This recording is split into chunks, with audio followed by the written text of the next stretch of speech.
Bruce Lee is teaching 500 students in a crowded hall when the door slams open and a master in traditional kung fu attire walks in. He marches to the center of the room, looks at Bruce and shouts, "You're a fraud." 500 people hold their breath. Cameras are rolling, witnesses everywhere. Bruce's career ends in this moment, or what happens in the next 8 seconds creates a moment that will be retold in martial arts schools for the next 50 years. Scene 1. The hall tension begins. Seattle, Washington, March 1967. On the second floor of the Junfan Gung Fu Academy, when you climb the narrow wooden stairs, a simple door greets you. Hand-painted black letters spell Junfan Gung Fu. No dragons, no mystical symbols, just the name. Nothing else needed. It's 3:01 in the afternoon. Outside, Seattle's famous rain hammers against the windows. Inside, 500 people are crammed into a space built for 200. Students sit cross-legged on the floor, some lean against walls, some squeeze into doorways, some perch on window ledges. Every square inch occupied by a body. The air is humid, steam rising from wet clothes and breathing bodies. The sharp medicinal smell of liniment oil that Bruce uses on his knuckles hangs in the air. Windows fog from the condensation. A few windows cracked open, but it barely helps. The room is a furnace. Bruce Lee stands at the front of the room, wearing simple black training pants and a white t-shirt soaked through with sweat. No shoes. He trains barefoot because shoes lie to your feet, about balance and connection to the ground. He's 26 years old, 5'7", 135 pounds, lean muscle wrapped tight over his frame. Not big, definitely not big by traditional martial arts master standards. Doesn't look like much standing still. Looks like a college student. Looks like someone you'd pass on the street without noticing. But then he moves, and everything changes. When Bruce Lee moves, the air itself seems to bend around him. Rehikok 1. This is his open seminar, the one he holds twice a year. Anyone can come and watch him teach what he calls his style of no style. Traditional martial artists can come, skeptics can come. People can see for themselves whether this Chinese immigrant, who claims to be revolutionizing martial arts, is real or just another con man selling Eastern mysticism to gullible Westerners. The room is split, half his devoted students who've been training with him for months or years. Half curious outsiders, traditionalists, skeptics, people who've heard the rumors and want to see if Bruce Lee is everything they say he is. Bruce is 40 minutes into a demonstration. He's showing a principle he calls economy of motion, explaining that traditional kung fu wastes movement. Too many forms, too many flowery techniques that look beautiful but don't work in real combat. He's demonstrating on Jesse Glover, his first American student, a black man built like a truck, who Bruce trusts completely. Bruce shows how a traditional horse stance telegraphs your intentions, how a crane stance leaves you vulnerable, how the fancy hand movements of classical kung fu give your opponent all the time in the world to counter. The students watch in fascination. Some are nodding, some are taking notes, some look uncomfortable because Bruce is systematically dismantling everything their previous teachers taught them. But Bruce doesn't care about comfort. He cares about truth. He cares about what works in a real fight when someone is actually trying to hurt you. Not what looks good in a demonstration, not what ancient masters did 300 years ago. What works now, today, in the street. The door opens, crisis moment. Right then, the door slams open hard. The sound cuts through Bruce's explanation like a knife. Everyone turns. A man walks in. Late 30s, maybe 40, Chinese, wearing a traditional black silk kung fu uniform.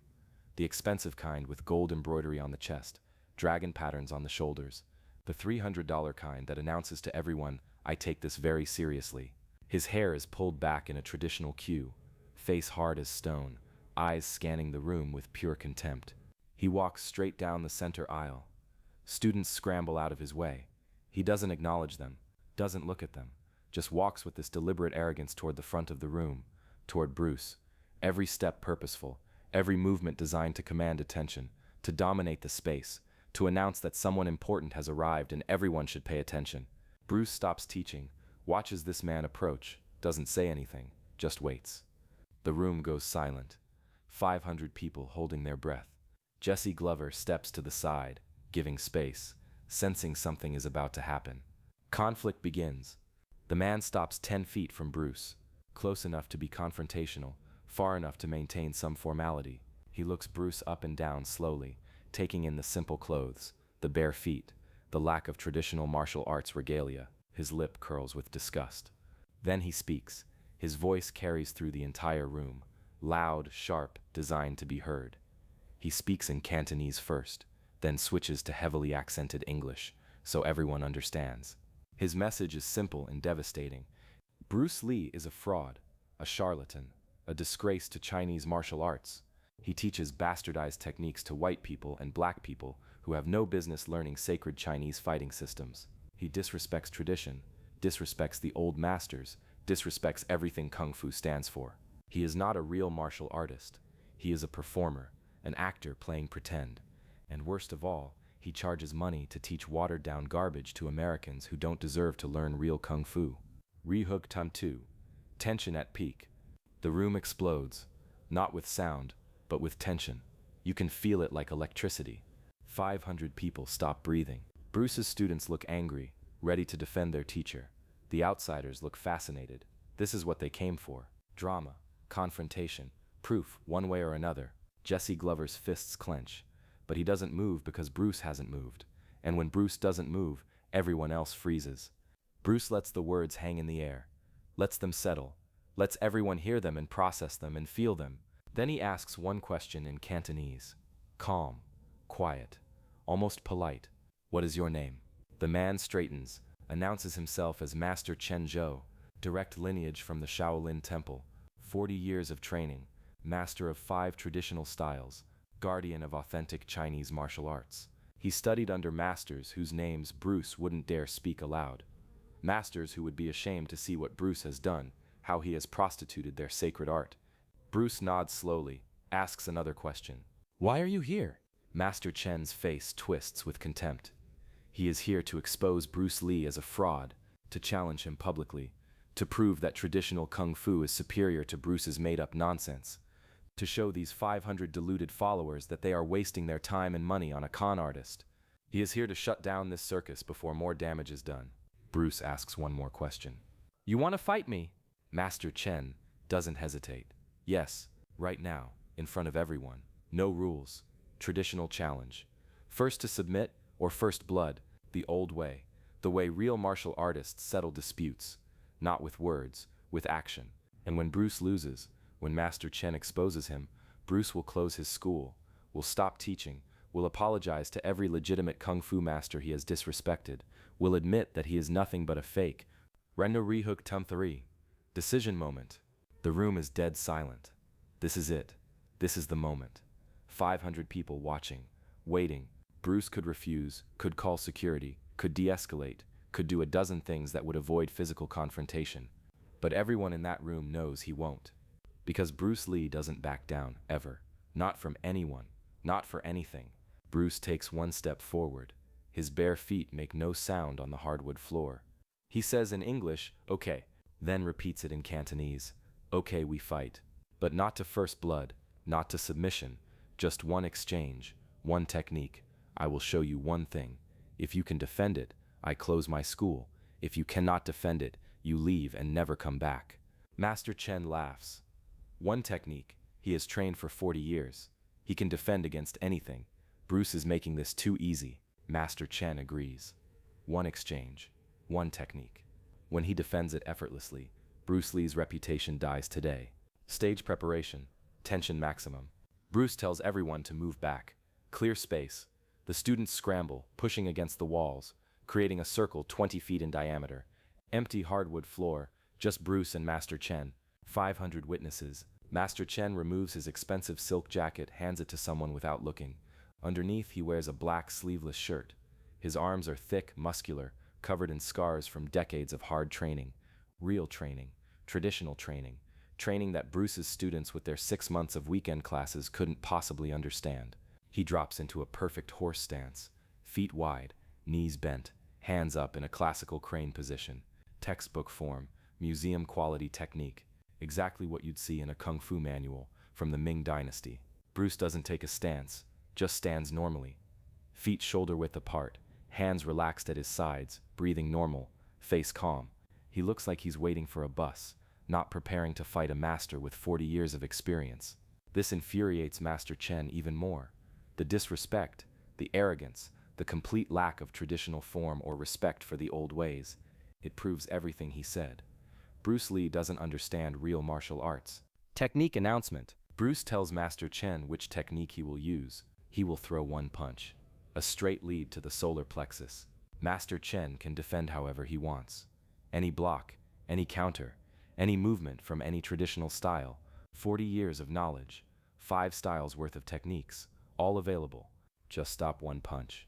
Master Chen almost laughs out loud. A straight punch.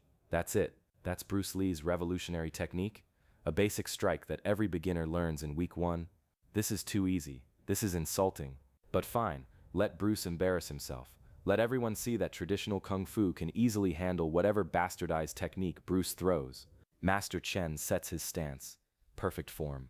Hands up, ready, center of gravity low, balanced, immovable. He has defended against thousands of punches in his 40 years. This will be no different.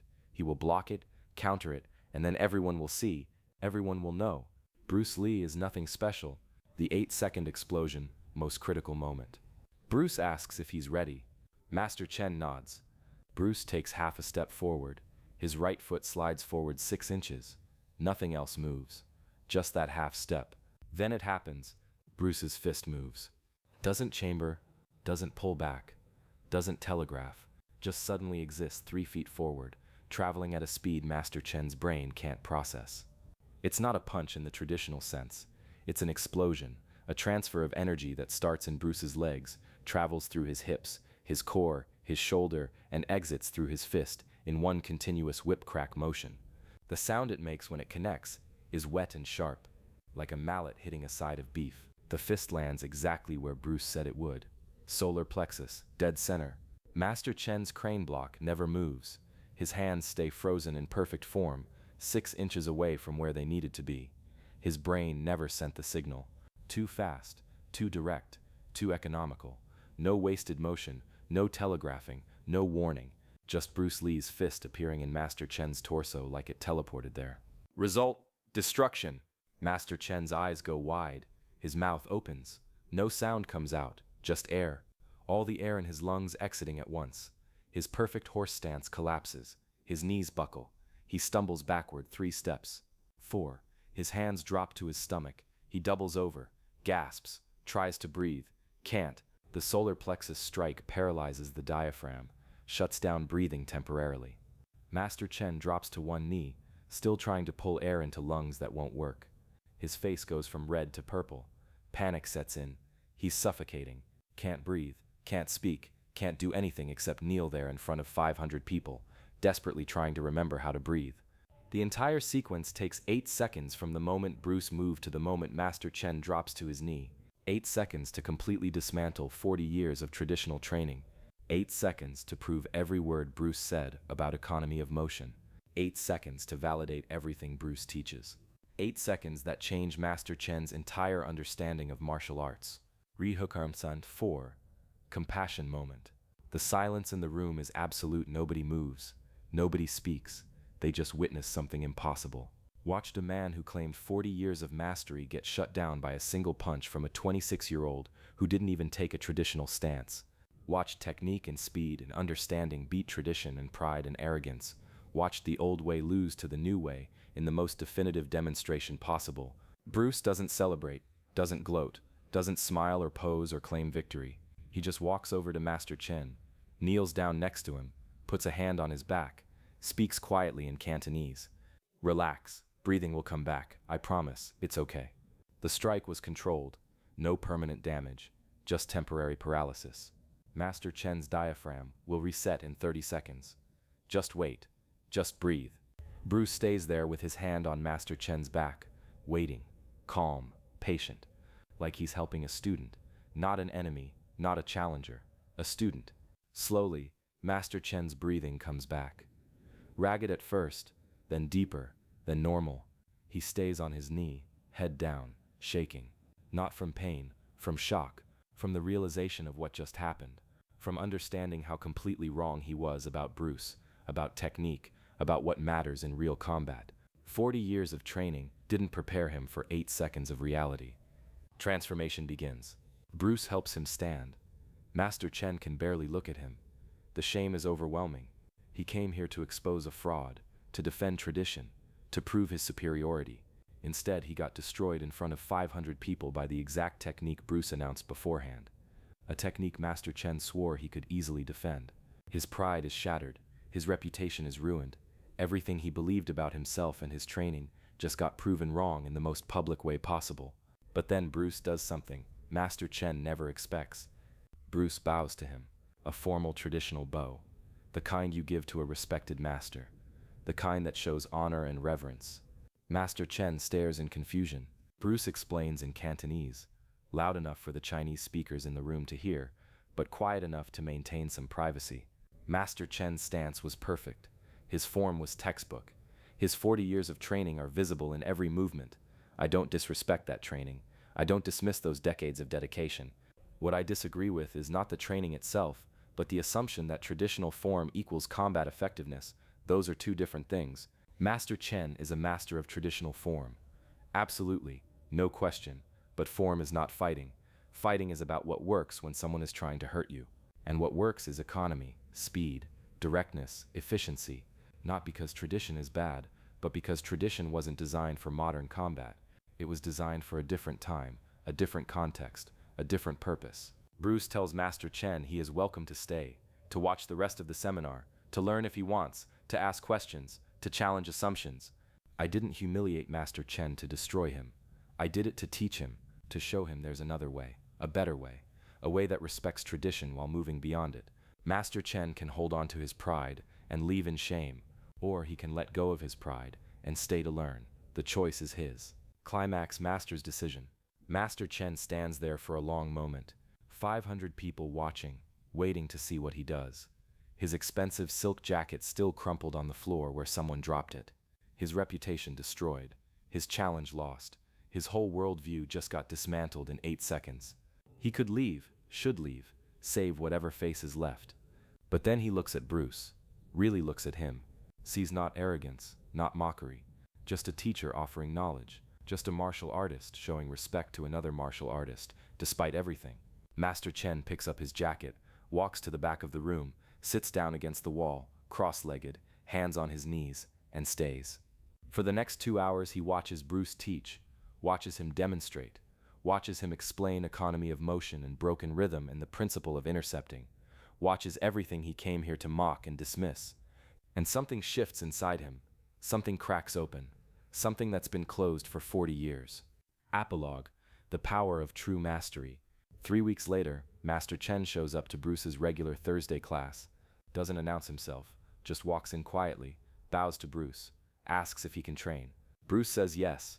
Master Chen trains with Bruce for the next 3 years, never says much, never brags about his 40 years of training, just shows up, works, learns, lets go of tradition, not because tradition is worthless, but because holding on to it was preventing him from growing.